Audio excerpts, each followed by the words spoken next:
Silver and Gold Pyramids, c'est un jeu pour 2 à 4 joueurs à partir de 8 ans pour des parties d'environ 20 minutes. Et c'est un jeu de type flip and write, c'est-à-dire que vous allez avoir des cartes que vous allez retourner et vous avez des petits marqueurs effaçables avec lesquels vous allez écrire sur d'autres cartes. Pour le thème, vous êtes des chasseurs de trésors qui allez explorer donc des pyramides, différentes pyramides, pour trouver un maximum de tombeaux. Donc les tombeaux, c'est cette petite icône-là.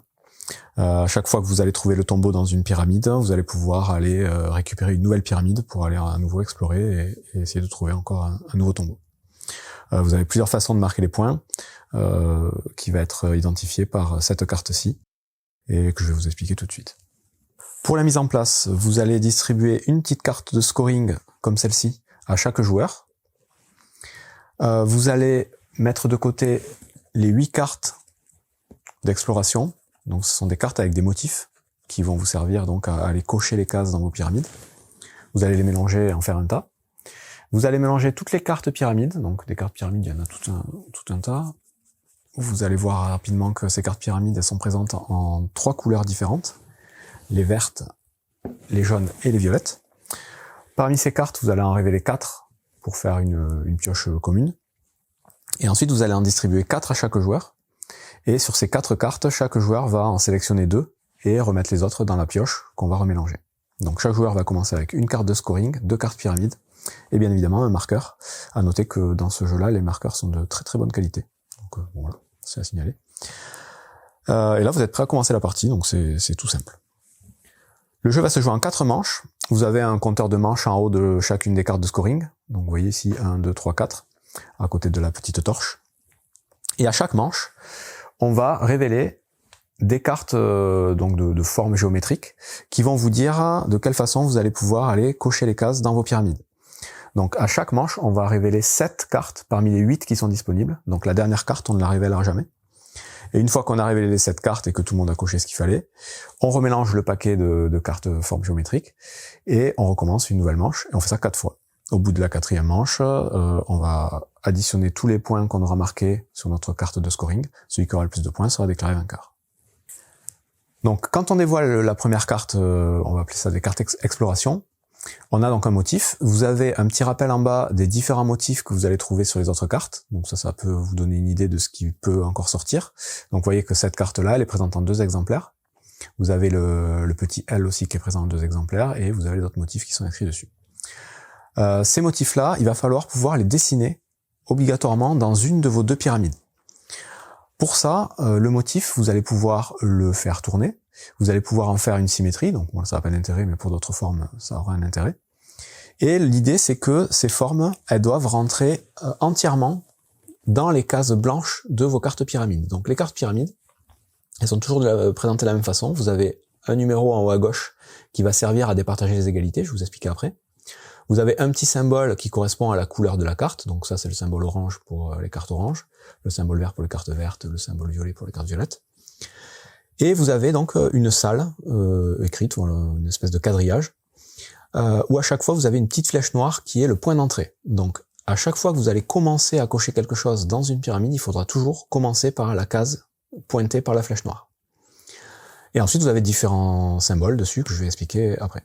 Ce qu'il faut savoir, c'est que toutes les cases blanches sont des cases que vous allez pouvoir cocher, et toutes les cases brunes grises, hein, un peu remplies, sont des murs en fait, là vous pourrez rien cocher. Dès que vous avez donc une forme à remplir, il faut que cette forme vous puissiez la cocher intégralement, c'est-à-dire que là vous avez une ligne de 3 cases, obligatoirement vous allez devoir cocher une ligne de 3 cases. Vous ne pourrez pas en cocher que 2 ou que 1, ça c'est pas possible. Une en fait c'est possible, puisque si jamais la forme en question ne rentre pas dans vos pyramides ou ne vous intéresse pas, vous avez toujours la possibilité, à la place de cocher cette forme, de cocher une seule case dans votre pyramide, à l'endroit que vous voulez, en respectant les règles que je vais vous expliquer tout de suite. La première règle, je vous l'ai déjà dit, c'est que quand une pyramide est vide, on doit commencer par la case avec la petite flèche. Ensuite, admettons, je commence sur celle-ci à cocher mes 3 cases ici, puisque j'ai donc une ligne de 3 cases. Lorsque va arriver la deuxième carte, admettons celle-ci, j'aurai le choix entre soit venir commencer à cocher dans une nouvelle pyramide, toujours en commençant par la petite flèche, soit continuer d'explorer une pyramide où j'ai déjà coché quelque chose, et dans ce cas-là, il faudra obligatoirement que la forme que je vais cocher, la nouvelle, soit adjacente, orthogonalement, à une forme déjà cochée. En fait, on va faire un cheminement, il faudra que toutes les croix se touchent d'une manière ou d'une autre. Donc ici, le L, je pourrais très bien venir le faire comme ceci. Donc j'ai bien une coche qui est adjacente à mes coches précédentes. Donc voilà, ça c'est la règle de coche.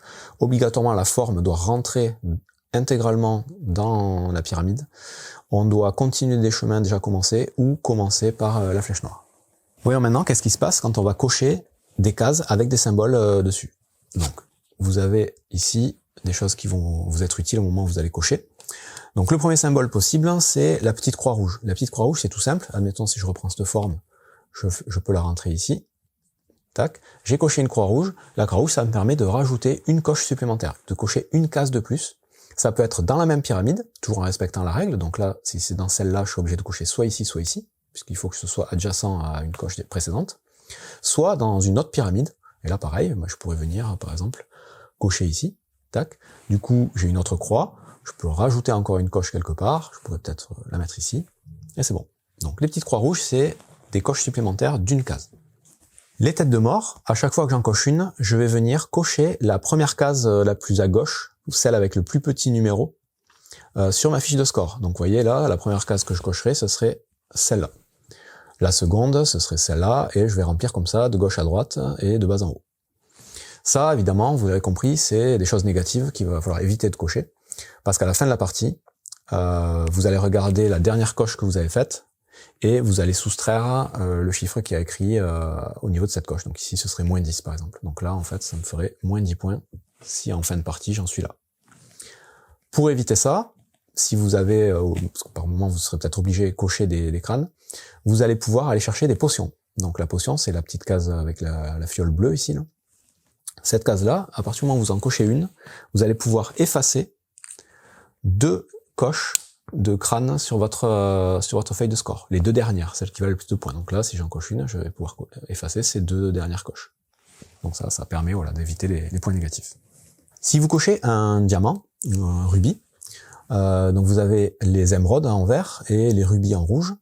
Là, le principe c'est le même. Dès que vous en cochez une, vous allez venir cocher le symbole équivalent sur votre carte de scoring.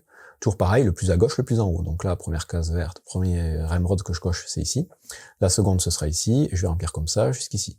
Si vous avez rempli les 10, toutes les émeraudes que vous cocherez en plus ne vaudront aucun point. Elles serviront à rien. Même principe pour les rouges. Et là, l'idée, ça va être d'essayer d'avoir un maximum de paires rouge-vert. Parce que par paire rouge-vert, à la fin de la partie, ça vaudra 5 points. Et par contre, tous les rubis ou les émeraudes, ou toutes les émeraudes qui seront cochées seules vaudront 1 point. Un autre type de symbole que vous allez pouvoir trouver sur les cartes, par exemple sur celle-ci, ce sont les torches. Donc les torches, dès que vous en cochez une, si c'est la première de la manche, vous allez cocher la première case ici de la manche en cours. Donc première manche, vous allez cocher ici, et en fait ça vous vaut 5 points. Et des torches, en fait, il suffit d'en cocher une par manche pour marquer 5 points. Si vous en cochez plus, ça sert à rien. Donc c'est vraiment une par manche, à chaque fois ça vaut 5 points, et comme je vous ai dit, c'est ça qui vous dit à peu près où vous en êtes du scoring. Si vous avez fini la première manche, que vous avez coché aucune torche, bah vous allez, je sais pas, vous griser, vous entourer pour dire que vous avez fini quand même la première manche. Enfin, le dernier symbole qu'on va pouvoir retrouver dans ces pyramides, c'est les tombeaux. Donc les tombeaux, c'est le petit icône doré qui est ici. Donc c'est souvent, je crois toujours même, ah non, pas toujours, en bas de la pyramide, hein, le plus éloigné de la flèche, donc soit en bas à droite, soit en bas à gauche. Et là, ben, quand vous arrivez avec votre cheminement à cocher un tombeau, tout de suite vous allez annoncer aux autres joueurs que vous avez terminé une pyramide. Quand vous terminez une pyramide, vous la prenez et vous la mettez en dehors de vos pyramides en cours d'exploration, on va dire, de côté. Et tout de suite, bon, normalement vous avez toujours que 2 cartes en main, mettons, voilà, vous avez fini celle-ci, vous la mettez là. Tout de suite, vous allez pouvoir aller piocher, non, il y a toujours 4, une nouvelle carte pyramide, soit parmi les 4 qui sont en face visible, soit la première de la pioche. Et vous allez la rajouter pour avoir toujours 2 pyramides en cours d'exploration. Chaque pyramide que vous aurez explorée intégralement, donc jusqu'au tombeau, vous vaudra 10 points. Donc c'est quand même intéressant. Et en plus de ça, il y a une idée de collection de couleurs. C'est-à-dire que si vous arrivez à récupérer une deuxième pyramide de couleurs identiques, tout de suite vous l'annoncez aussi aux autres joueurs, et vous allez venir cocher sur votre feuille de score le numéro le plus haut disponible dans la couleur correspondante. Donc si j'arrive à avoir ici 2 pyramides vertes terminées, et que je suis le premier à le faire, premier à en avoir 2 terminées, je vais venir cocher ici les 10 points. Et par contre, tous les autres joueurs devront griser la carte 10 points qui ne sera plus accessible pour eux. Le prochain à réussir à avoir une collection de pyramides vertes va cocher 6 points, et de même façon on va griser pour les autres, et le dernier va cocher 3 points. Ce principe de collection, c'est valable toutes les 2 cartes identiques, c'est-à-dire que dès que vous avez 2 cartes de même couleur, vous gagnez des points. Si vous arrivez à 4 cartes de la même couleur, vous regagnez des points, et si vous arrivez à 6 cartes de la même couleur, vous regagnez des points. Et donc ça c'est valable pour tous les joueurs, donc c'est une petite course, et pour chaque couleur. Donc là, admettons j'ai collectionné les vertes, plus les 10 points disponibles, là, les autres joueurs ont tout intérêt à essayer d'aller collectionner plutôt les violettes ou les oranges. Ou d'essayer d'avoir aussi 2 cartes vertes pour marquer 6 points, ou 4 cartes vertes s'ils en ont déjà eu 2, enfin ainsi de suite. Si 2 joueurs, au même moment, donc au même tour, arrivent à avoir une collection de pyramides, c'est là qu'il va y avoir l'intérêt des numéros. C'est-à-dire qu'on va attribuer les points les plus hauts à celui qui aura rempli la pyramide de plus petits numéros. Et ensuite, on fait dans l'ordre des numéros.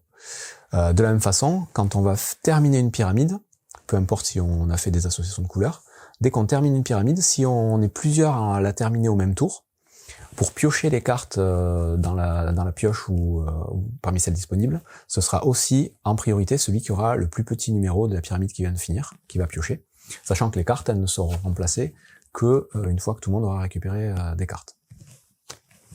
Et on a fait à peu près le tour des règles. Donc on retourne une première carte, on fait notre dessin, on retourne une seconde carte, on fait voilà, on coche des choses, on rajoute des points éventuellement sur notre carte de scoring. On fait ça avec les 7 cartes à chaque fois. Et une fois que on a pioché les 7 cartes, c'est la fin de la manche. Donc on reste où on en est, hein. Les pyramides qu'on aura scorées, on les garde de côté, celles qui sont en cours, on les laisse en cours. On reprend le paquet de cartes ici, on le remélange, et on passe à la deuxième manche et on recommence. 7 cartes pour la deuxième manche. Donc on en sera ici. Et on fait ça 4 fois. Au bout des 4 fois, on fait le total des points. Et donc là, c'est tout simple. Vous allez additionner toutes les torches que vous aurez réussi à avoir à chaque manche. Donc si vous en avez eu une à chaque manche, ça vous fera 20 points. Si vous en avez eu qu'une, on va dire la deuxième manche, ça vous fera que 5 points. Donc là, ça vous fait un total pour ça. Ensuite, vous allez additionner tous les points que vous aurez cochés pour les collections de cartes de pyramides de même couleur. Donc vous ferez le total, vous le mettrez ici. Ensuite, vous allez faire le total de tous les points que vous aurez pour les diamants, rubis et émeraudes. Donc par paire, ce sera 5 points, et pour toutes celles qui restent, ça fera 1 point. Vous additionnez tout ça. Vous soustrayez les points négatifs des têtes de mort si vous en avez. Donc au maximum, vous pouvez en avoir jusqu'à 10. Si vous en avez plus que 10, ça n'aura pas de malus supplémentaire, mais si vous en avez 10, ça fera moins 55. A priori, vous gagnerez pas, quoi. Et à tout ça, vous allez ajouter 10 points par carte pyramide que vous aurez complétée, celle où vous aurez réussi à cocher le tombeau. Vous faites le total de tout ça, et celui qui a le plus de points remporte la partie, tout simplement. C'est tout pour Silver and Gold Pyramids. Donc il faut savoir que c'est la suite d'un jeu qui s'appelle Silver and Gold, tout court, qui est exactement sur le même principe, hein, un jeu à cocher avec des cases et des trésors. Mais celui-ci, voilà, a quelques petites différences qui le rendent, à mon goût, bien meilleur, au final. Donc voilà, si vous aimez les jeux à cocher assez rapides et plutôt malins, celui-ci est vraiment bien. Bon jeu à vous.